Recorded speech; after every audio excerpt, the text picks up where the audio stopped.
Hold on, guys. Let me get some music here going and we'll start. I had had enough. Well, you drove out there into the middle of nowhere and had some sort of loud verbal display challenging ET in general out in Oh the middle yeah, of that's what nowhere. I was doing. I actually had a pistol in my hand at the time. I was really ticked off when I was having this fit. I was waving the gun in the air, okay, and I had this fit. And at this moment, I said, okay.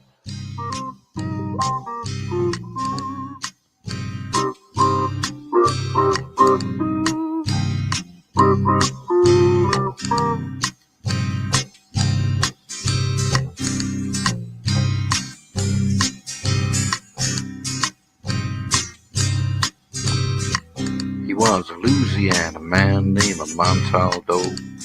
Folks around called him Six Gun Joe. Worked with ICAR, don't you know? Investigating UFOs. Out for a drive with a gal one night, they stopped to check out the reporting site. When an alien lit right there on the ground, he commenced to throwing his weight around. Now, old Six Gun didn't take too kindly to that kind of thing, especially without Vaseline or anything like that, Seriously.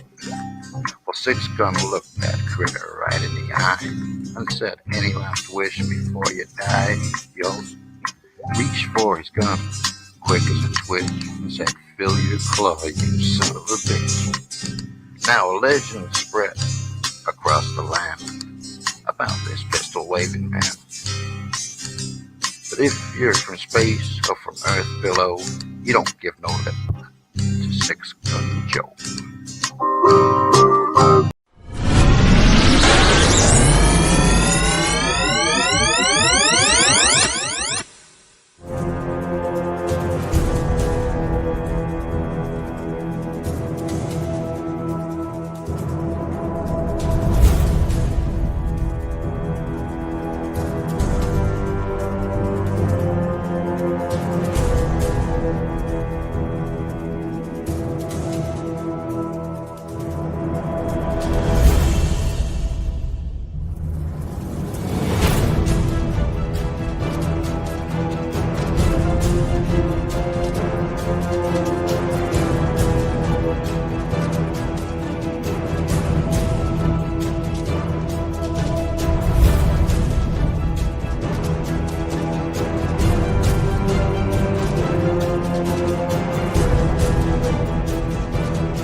Hello, everybody, and welcome to Into the Night. But you know what I'm going to do now is I am going to play my intro, and I'll be back.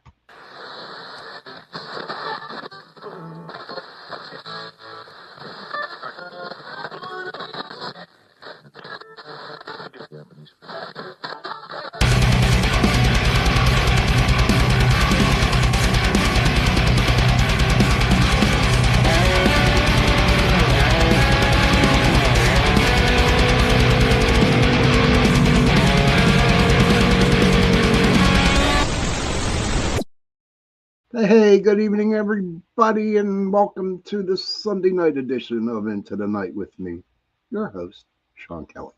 How are we doing tonight? Um, yeah, it's starting to get back up in the 80s again. Pittsburgh Steelers won. Um, and see what else is going on. Nothing much. I will tell you this that in October sometime, I'm going to be gone for about 3 or 4 weeks. And so my Sunday night shows are going to be pre recorded, but my Tuesday nights are going to be reruns.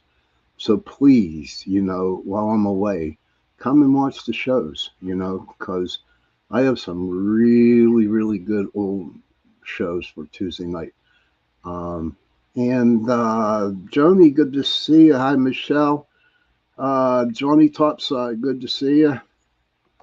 And Kurt, definitely Kurt, good to see you. Oh, wow. We got all kinds of people in the room. That's great. Hey, Mr. Wojo, good to see you, sir. Um, like I said, Steelers won today.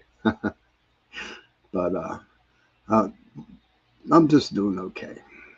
Um, Want to thank UPRN Talk Radio 105.3 Mississippi, 107.7 New Orleans for allowing me to give you an hour on Sunday nights and Tuesday nights from 8:10 to 9:10 p.m. Eastern. Don't forget, right after my show tonight at 9:10 p.m., it's called the podcast is called "Don't Whistle at Night" with Mr. Don Yazzie. So whenever you're done watching my podcast, just go on over and give them some love. Stop in and say, "Hey, Sean sent you." And don't forget, Tuesday night you got CL, my dear friend, and sometimes my co-host on Sunday nights. And her show is the Gateway Podcast. So again, after you watch my show, just hop on over and give her some love. And yes, we are talking vampires tonight. Well, let me ask you this question, everybody. Okay. So you're walking down a dark street with a couple streetlights. Okay. The wind is blowing. All kinds of noises coming from the alleys or from the streets. You got done watching Interview with a Vampire. And you got to make it home. Because that home is safe. You got your garlic. You got your crosses. You got it all. But back to my little scenario. So you're getting done watching Interview with a Vampire. Do you, I need to ask, hey Joe Fox, I need to ask everybody this. When you're walking home, would you actually look for a vampire on your way home? Would you fear somebody will be jumping out, dressed in a black cape with fangs coming out of their mouth? Hey, Tommy Miller, good to see you, buddy. Tell me, what would you do? Would you be thinking that maybe there is a vampire? Would you be so paranoid that you think, hey, Miss Heidi, good to see you? Would you feel paranoid, or do you think that's just my imagination? So I'm asking this question because I just would like to take a little, just a little, I forgot what you're calling. See what people would do. Do you think vampires exist? I need to ask everybody. Do you think they exist? Kurt said, yes, I would. If I just watched something like that, any noise would probably rattle me. But I think everything you see, you would probably try to put a vampire to it. Okay. Joni says, actually, I'm sure that vampires will be looking for me. Huh. Why is that, Joni? Hey, Miss Mish, good to see you. Any vampires down in Australia there, honey? Just wanted to ask. I don't think so. It's too damn hot down there. But vampires intrigued me for the longest time growing up. I used to watch the vampire movies. And as I got older, I really got into the vampire genre. And what I liked about the vampire movies was that, hey, Tara, good to see you, hon. Thank you for stopping in. Hey, Tara, are there any vampires up there in Butler? This one, the smell of blood. Hey, Sherry, good to see you. I'm doing great. Couldn't be better. Now, I'm going to ask you this question, Miss Madigan. Have you seen any mooses? But no, that's what fascinated me about the vampires, was what growing up. And it just seems like, it felt like at the time, because, I wasn't really, very well liked, or, people didn't want to hang out with me. Hey, Donna, good to see you, hon. And I was like kind of a loner. But whenever it came around Halloween, I used to work at the haunted houses. And whenever I played Dracula, I felt empowered. I felt like nothing could touch me, you know. I felt like I had the control over people as they were walking through the haunted house. And it just was, it always impressed me, you know. And of course, you know, the B rated vampire, um, you know, the women who are vampires, you know, pretty sexy vampire women and stuff like that. Joe Fox says, my very first book as a young kid, just getting into reading, was Bram Stoker's Dracula. I wish she kept that paperback. And back then,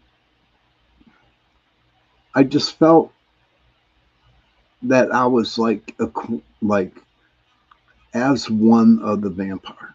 You know, I was part of that. I guess you want to call it a genre. Yeah, Sherry's in here hiding. Or else he's looking for mooses, one or the other. Vampire mooses. That's funny. But I always felt that I wanted to be one. Mhm. Sherry said she just finished all of Wayne Mallow's vampire books. Really good. So I'm asking everybody here in the chat room, what is your fascination about vampires? I would really like to hear everybody's opinion. Mitch says, wonder if there's a difference between being scared of a vampire or fear might give it power. And Kurt says, if there's no vampires, and I don't understand these cults or whatever that drink blood, who would ever want to do that? Well, you know what? I did read up a little bit of it a long time ago. Donna says, I love the old vampire movies. Yes. But Kurt, back to your question there. Yes, there are cults, and I do believe you have to get. I mean, there's a lot of. This you're funny. All Scottish vampires they eat blood sausage. I've had blood sausage. I liked it. Sherry says, knowing all the history they lived through, the power in being immortal. But back to you, Kurt. Um, they have. I mean, they have to sign a waiver. You know. I know a lot of them. Uh, you know, give their blood for different types of favors. And I guess it depends on the certain person. I know some that drink from what they call an intravenous. I know they do that. But then again, I like what Sherry had to say because um, immortal. Heidi says the swag, the power in being immortal. And like I was explaining to you guys earlier, you know, at one point in time when I was growing up, that's all I wanted to be was a vampire. You know, could never ever figure out why I wanted to be one. And then it just seems like getting older and being on this UPR and talk radio, um, now I'm starting to understand.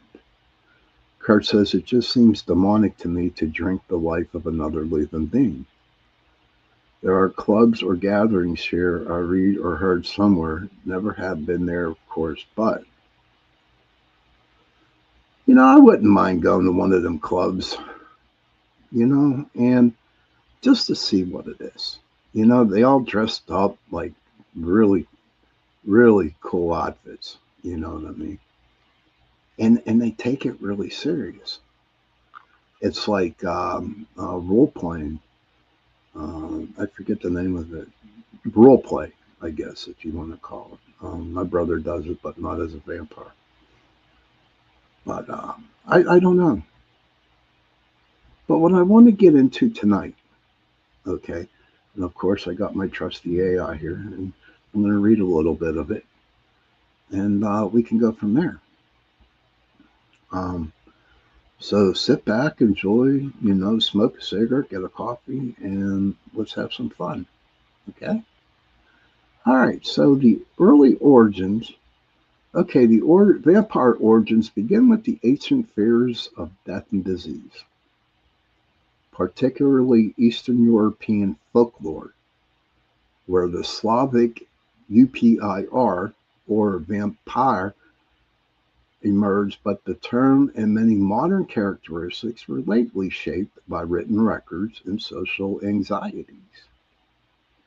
Beliefs about these reanimated corpses, often blamed for plagues and misfortunes, led to practices like staking, and burning them to prevent their return. Historical explanations for these beliefs include misunderstood postmortem body changes that can make a corpse appear to be the undead, and diseases like rabies or tuberculosis, which exhibit symptoms like blood loss, aggression, or paleness. Heidi says there's a witchy kayak festival too here at Cherry Creek, which is on the water or something. That's pretty interesting. Might have to check that out and see what it's all about. But the vampires are in photos. Huh, interesting. But there you go, everybody. It started off as folklore, okay? Just like the shit with the Salem witch trials. Everything was a story. And, what the hell? So, if people believe that, then you know what? God bless them for believing in vampires or what they think. I know it was mass hysteria over there in Eastern European, okay? And when somebody says something and puts the fear of God into them, they're going to start talking and they're going to start reacting, and then everybody's going to have a story, and so those stories are being put together, and they were brought down from generation to generation to generation. So I can see where it could be a folklore, but there's a lot of people out there that really truly believe vampires exist. And to be honest with you, I don't believe they do. Okay? But vampires are part of Halloween, and this is my Halloween series. So I thought about bringing up the vampires. But as I continued looking at my great friend AI and all the stuff that he was telling me, or she, it was like really, really interesting. Now, the early origins in folklore, the ancient precursors, vampiric creatures or spirits that preyed on the living, existed in myths from, check this out, ladies and gentlemen, Mesopotamia, ancient Greece, and Jewish folklore, like Lilith. So they're kind of saying like maybe Lilith was a vampire. Thoughts, questions, answers? I'd like to hear your theory on that. Do you think Lilith was a vampire?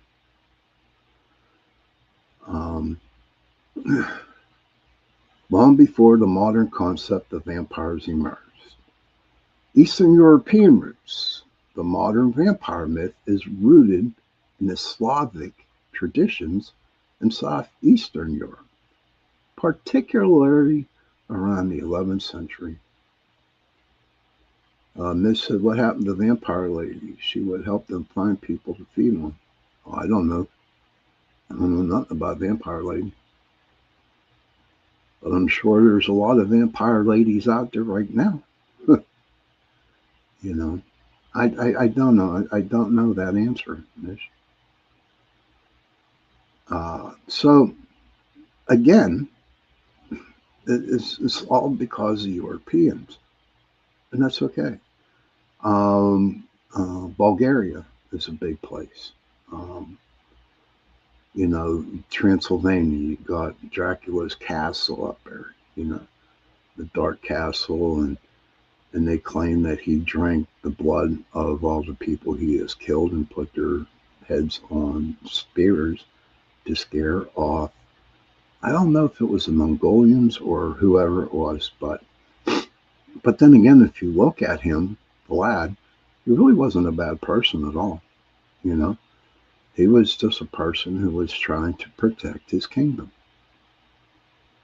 And I guess when people saw what he did to the people he was fighting, you know, is that possible chance that he could have, like, said, they could have said, oh, there's Dracula.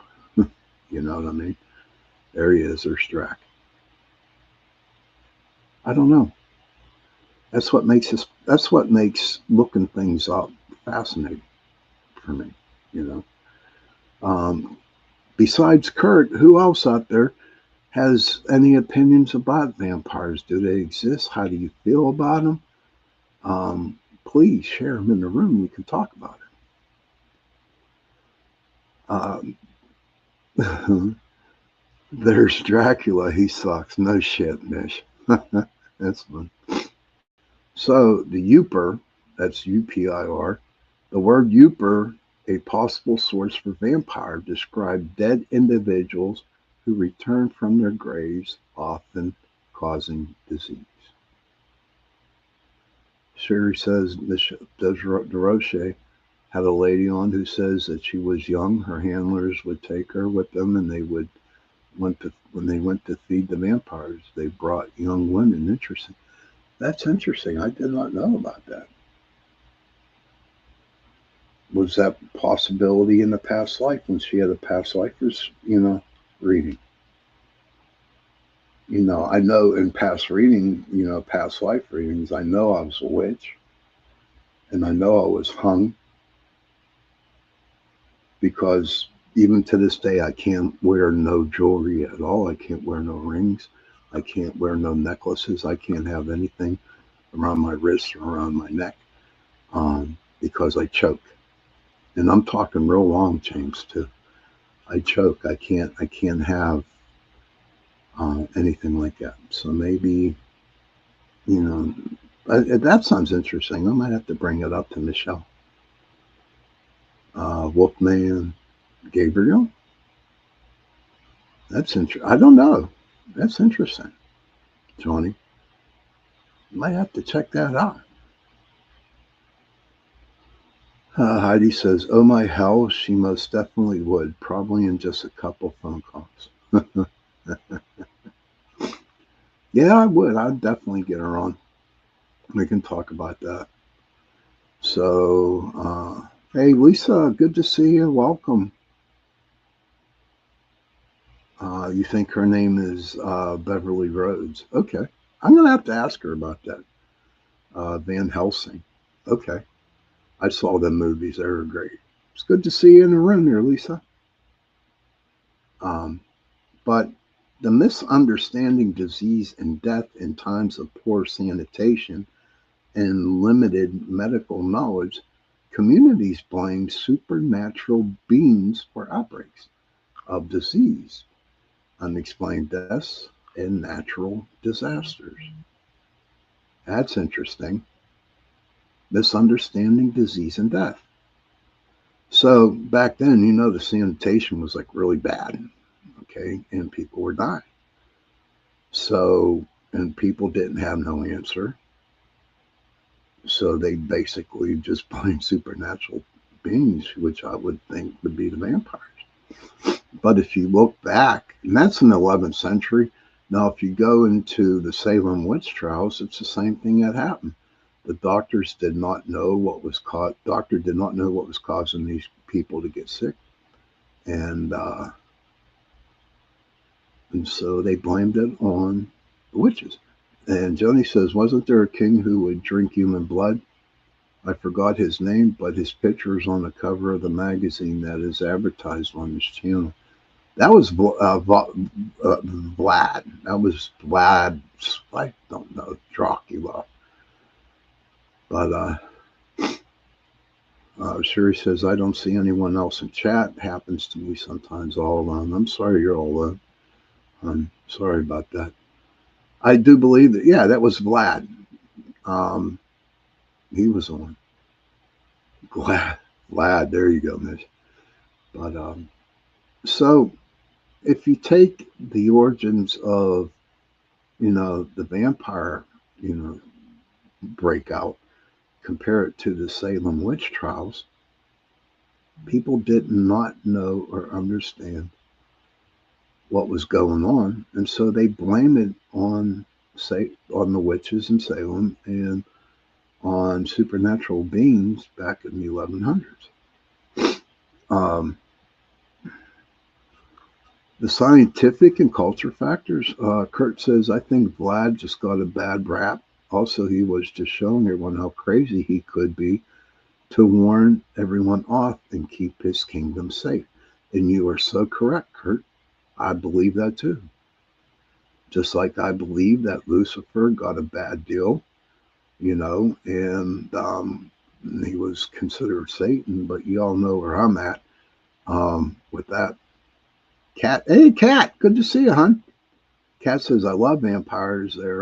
There are underground vampire clubs in Canada and probably the US too. If you want to donate, these are the places. No clue how it's done though. I didn't know about that in Canada. I know, Cat, I know down in New Orleans where Joe's at, they definitely do have them. Okay. Let me see. Kat says, nice to be here, love. Nice to be here, too. But we are at the bottom of the hour. I'm going to go on a quick break, and then we'll come back, and we'll talk a little bit more about vampires. So stay tuned. I'll be back in a couple minutes, and go smoke a cigarette, go to the bathroom, do what you have to do. And, I'm surprised Veckerl isn't in about... with our coffees. I wonder where she's at. Okay, I'll see you in a couple minutes, everybody. Are you ready to explore the unknown? Dive into the world of the strange, mysterious, and unexplained with Eerie Expeditions magazine. Each issue is packed with spine-tingling tales, cutting-edge paranormal investigations, and exclusive insights into hauntings, cryptids, UFOs, and more. Whether you're a seasoned investigator or just love a good ghost story, Eerie Expeditions magazine has something for you. Join our growing community of truth seekers and adventure lovers. Subscribe today at EerieExpeditionsMagazine.com and unlock the secrets of the supernatural. Are you ready? That's EerieExpeditionsMagazine.com, where the extraordinary is just a click away. Welcome to Paranormal Heart Podcast with host Kat Ward.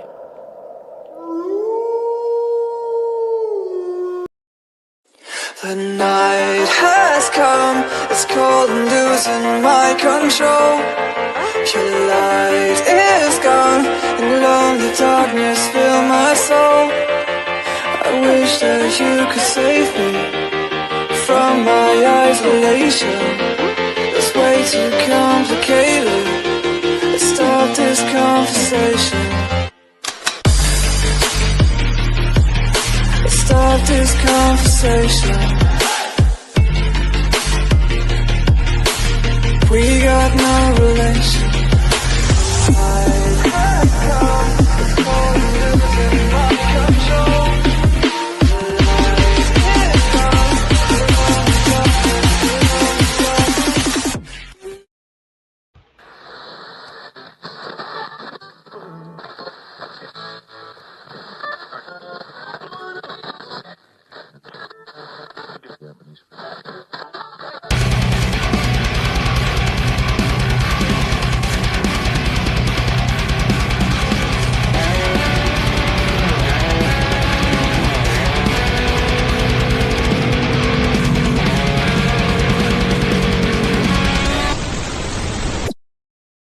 Hello, everybody, and welcome back to Into the Night, Sunday night edition with me, your host, Sean Kelly. I want to thank UPRN Talk Radio, 105.3 New Orleans, Mississippi, 107.7 New Orleans. Don't forget the podcast, Mr. Don Yazzie, Don't Whistle at Night. He comes on at 9:10 right after my show, Eastern Time. Lisa Kirk wrote something in here, and she says, Cat Ward, most of them have a licensed phlebotomist that comes in and does the blood draws for them. These are usually people in the medical field that are already members. Thank you for sharing that, Lisa. I appreciate that. That was cool. I'm going to read that again. Cat Ward, most of them have a licensed phlebotomist that comes in and does the blood draws for them. These are usually people in the medical field that are already members. Lisa, thank you very much for that, for sharing that. So we are getting down to part 2 of Into the Night with me, your host, Sean Kelly. If I seem a little bit out of small, if I don't look like I'm into this, I'm not really. I'm trying my best to do the best I can here with this. But one day I'm going to come out with a show and I'm going to tell everybody what's going on with me, because I don't like to leave people out in the cold. So please bear with me, and I want to thank everybody who is in the chat room listening to the show tonight. And I got all my beautiful people that are in the chat room, which I call my angels, and they're here too to support me, which I think is great. So back when they would bury people, they would break the people's bones. Okay. They would stick stakes in their heart, just to make sure that they did not rise from the dead to their graves. And the AI people say, based on folkloric accounts and archaeological findings, the bones of suspected vampires were broken to ensure they could not rise from the grave. People historically used extreme measures, such as dismemberment and decapitation, fueled by misunderstandings of diseases like tuberculosis and natural decompensation. So, and because I remember I heard about it and I saw about it a long time ago, to where, when the vampire craze was like really, really going, they would break the bones, and so these people couldn't rise. And I remember that, and that's like from 20 years ago, I do believe, or even, thank you, Gay, God, Siri, Heidi. Yes, please, Mish, if you want to send me some healings, I would appreciate it. Heidi says, we have a vampire lord here in Lafayette, Colorado. He's in a cemetery, and his story is wild. And I have to read up on that. Another reason was that they were controlling disease during the epidemics, such as the plague. Corpses that did not decay as expected, or that appeared bloated and healthy, were sometimes thought to be the feeding of the living. Mutilating the body was believed to stop the supposed vampire from spreading illness. For example, a 16th century skull of a woman in Venice found with a brick in her mouth was likely part of her ritual to stop the spread of plague. That's pretty interesting. Kat says, we have vampire lore here in Wilna, Ontario, Canada. Maybe Kat, get you on the show, or we can do a recording show and we can talk more about the lore up there, about the Canadian vampires. That would be like a really cool show. Okay, now, misinterpreting decomposition. Natural decomposition can produce unsettling effects that were misinterpreted as signs of vampirism. As a body bloats from gases, blood can be forced up and out of the mouth. giving the appearance that the corpse has been feeding. Breaking or piercing the body was seen as a way to deflate the corpse and stop it from bloating.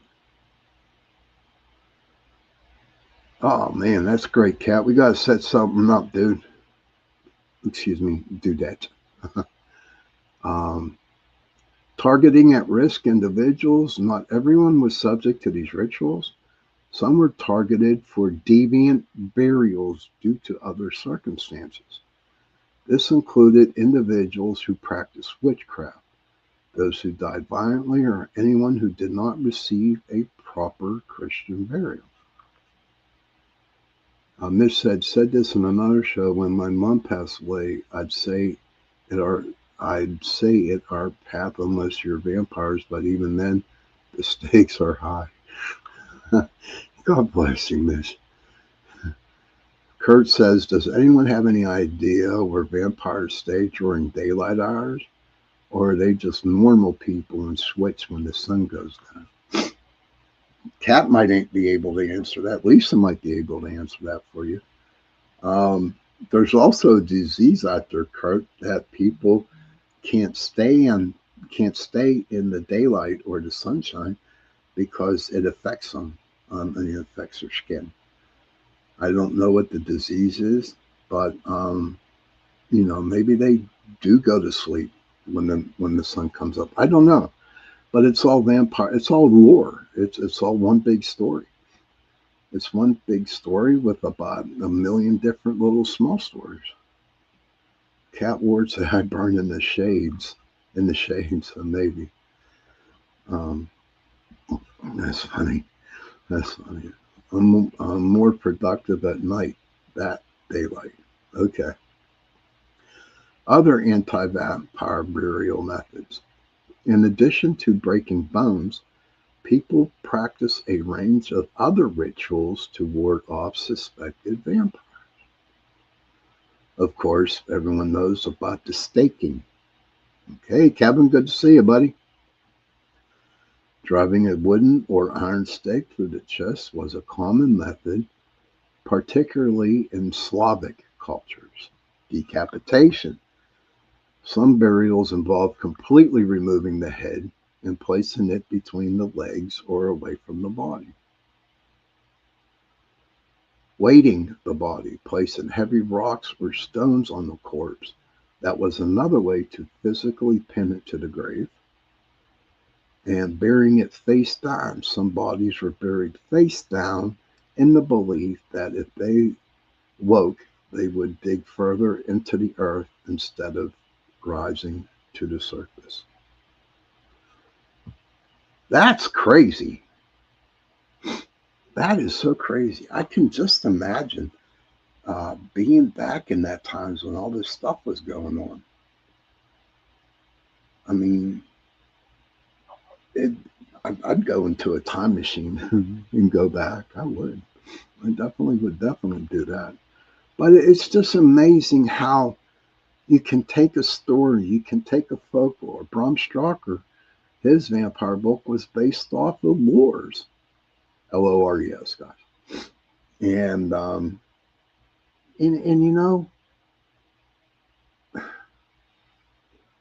just like the witches of Salem, how they all got a raw deal. And I guarantee it that these people here who were, had some type of disease and someone said, oh, you're a vampire, so we're going to stake you or break your bones or do what we got to do so you don't rise from the dead and start sucking our blood. Kurt says, give them an inch and they take a mile. Seems to be the most of these loves. I agree, Sean. Yeah. But I guess as the centuries went on and the millennials have just moved on, you take something from the 11th century who really didn't have a quite understanding on what the hell was going on and bring it up to the 21st century to where people are a lot smarter now, Kat says, I know someone who was chosen by the Stoker family to write the prequel to Dracula. J.D. Barker called Dracul, I believe. Oh, Kat, I can't wait to get you on the show, honey. When Kat comes on, that's what we're talking about, vampires. Absolutely. But so reading these things to you tonight, I just thought I'd get, I would, tell you and show you, what the real deal with vampires are at. But if Catton says that there are clubs in Canada and here in the United States, vampire cults, it'd be like really, really cool to have them on our show. That's the problem with not getting the actual proof and correct story as soon as you can. The further it goes, it grows out like a tree with branches. That is so true, Kurt, just like the witch is the same. The one story started and all of a sudden everybody was a witch. One person got some type of disease like tuberculosis, and all of a sudden everybody who got tuberculosis, they died. They got whatever. Heidi says, I have to drive. We're getting nacho stuff for dinner. Hugs to you. Thank you for being in. I'd love to interview someone who frequent those clubs. We'll get there, Kat. We'll get somebody to do it. Heidi, enjoy your meal. Please stay safe.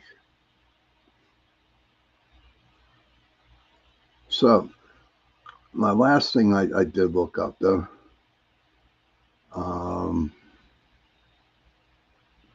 was I asked AI, are there real vampires in New Orleans? That's the question I asked AI. And the answer I got was no.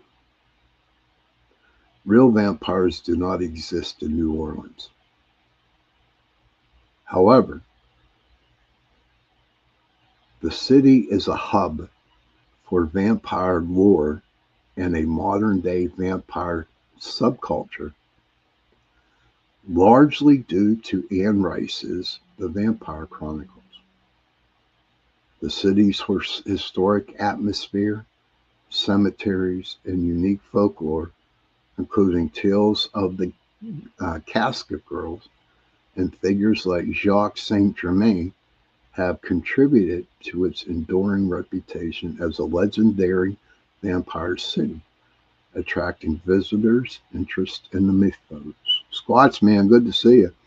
Hey, Squatch, down there in South Carolina, do they have any, you got any vampires or werewolves down there in the woods besides Bigfoot? Thought I'd ask. Vampire lore and history.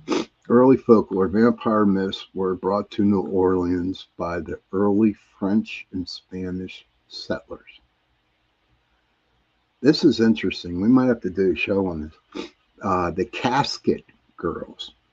A specific legend involves young women arriving in the 18th century with small chest caskets, leading to rumors that they were carrying vampires in them.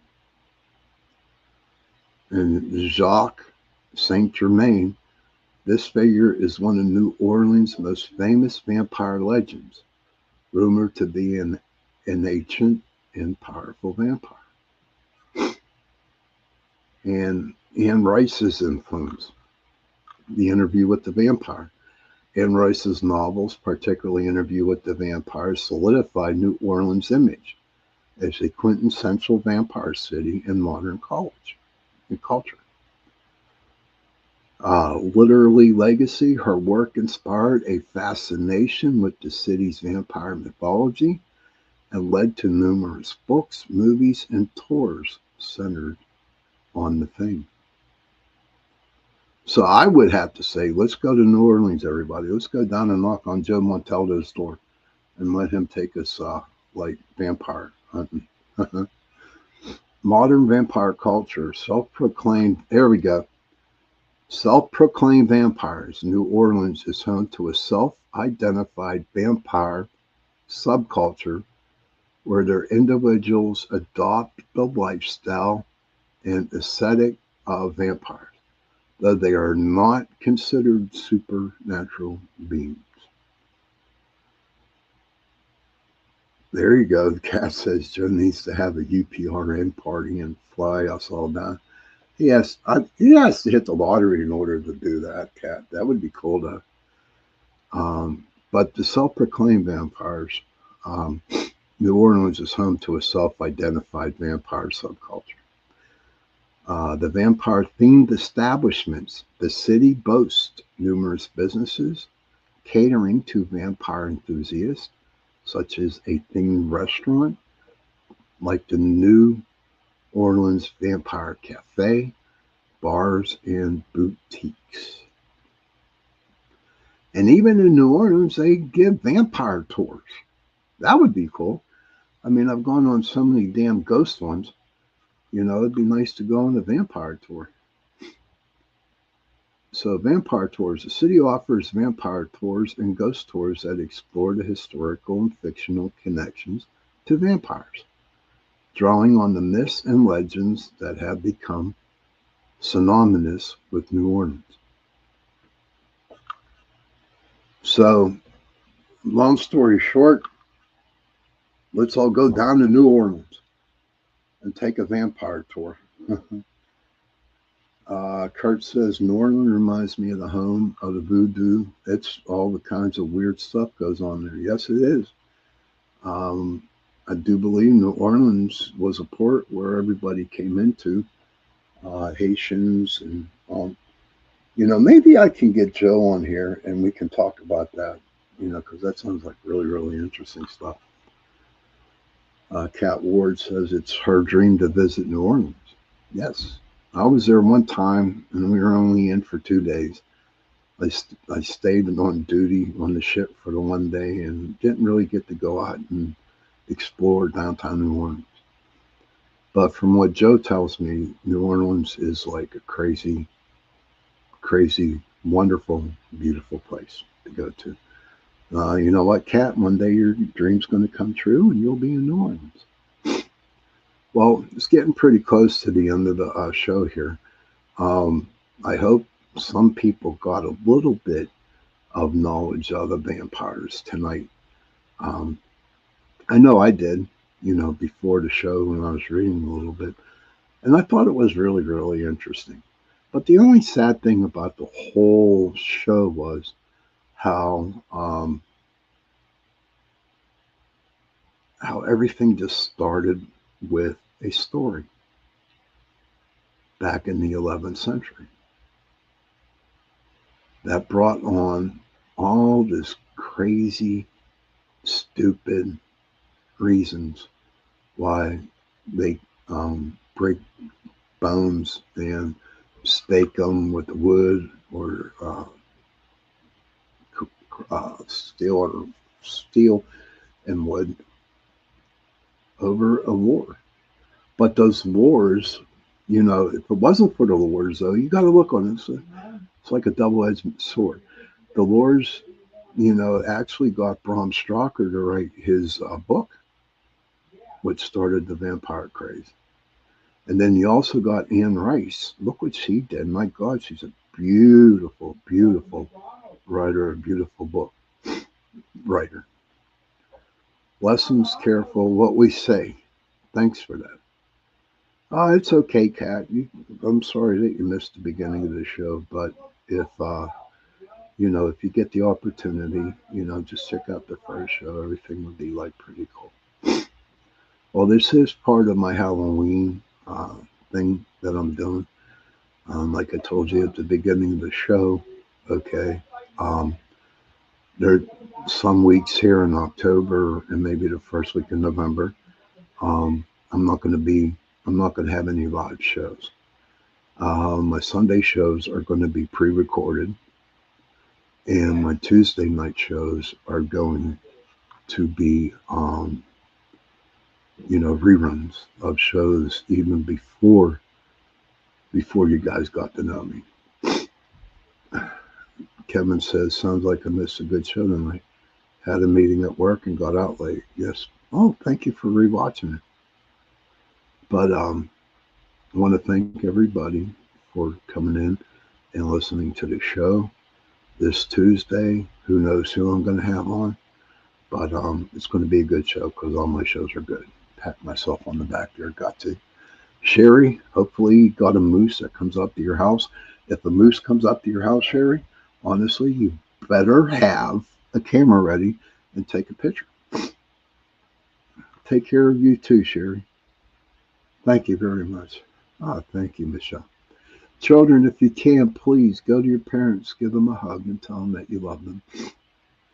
And parents, please go to your children, give them a hug and tell them that you love them. And if you have no parents and if you have no children, find somebody, give them a hug and tell them that you love them. Because those 3 words, I love you, go a long way. And on that note, good night, everybody. See you Tuesday night. Good night.